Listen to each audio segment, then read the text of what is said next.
Hi, we're now having a short interview with Suzanne Kelder. Hi Suzanne. Hi Henny. I have a question for you on the future of global software engineering. How do you see this future? It's actually an interesting question because if you look at the past, we offshored and did a lot of engineering in India, for example, because of the low cost. But with all the DevOps and automation, I think that is going to change. There's going to be much more automation and less people working on the automation. And I think you actually still do global software engineering, but more for the quality and the amount of people who do great software work, who are there in India with a lot of experience, than that you do it for low costs. Yeah. Okay. And what do you think about, will global distributed software engineering grow in the amount of work, or will companies tend to move towards do it themselves? I think you will see two trends, because if you see that you start working agile, I think you will have companies who say, I need to do that in-house, I want to do that myself, because once you have new environments which are highly automated, it's easier to do it with a small amount of people and you will have it more onshore. But I also think that not everybody can find the right people, because you really need the best talent to make great software.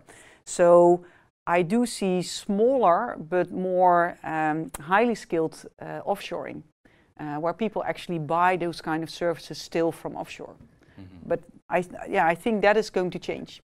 So where you now do it really with big teams, where you do a lot of operational work, I think that is going to disappear. Okay.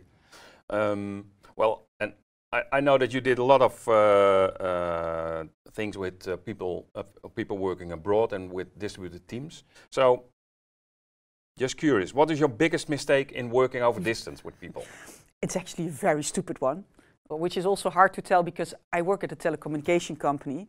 But one of the stupid things to do is have your basics in order. So what we did wrong was we thought, of course you can communicate with people abroad. You do video conferencing and meetings with Link and whatever, but it needs to work. You need to have the bandwidth, everybody needs to have it available.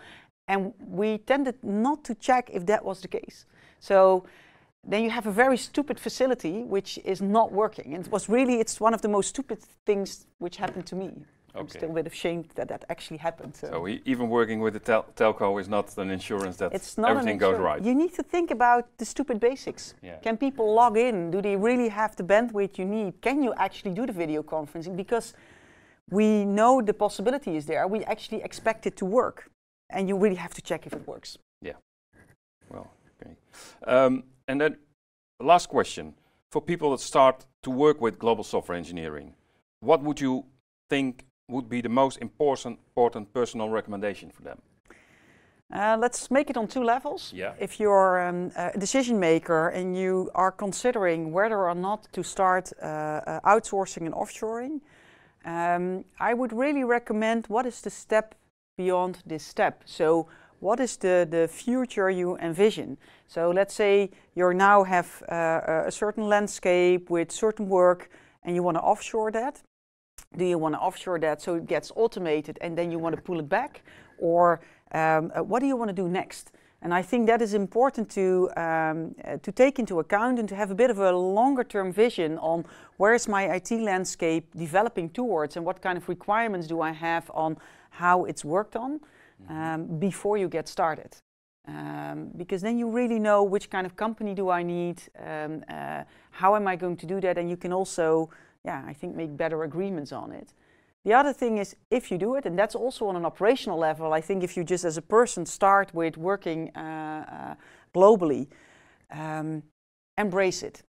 Don't do it half. So if you do it, step into it with the mindset, I have to make a success of this, and take ownership also of the people you work with who are abroad. So make sure that you give them the context and that they can be successful. So either do it wholeheartedly or don't. Yeah, and just a follow-up question: if you decide to do it just because of the cost, do you think it's a good reason? I think you can probably. It depends a bit on what is your cost level now. You can probably gain cost efficiencies, Yeah. but I think that alone is very hard. I think it's good to have... Should be more. It should be more. Because you can win costs, but I think in the long run, you need to have a bigger vision on why you're doing this. Okay. Thanks. Thank Thanks you. for your help and your nice answers. Thank you. Good luck.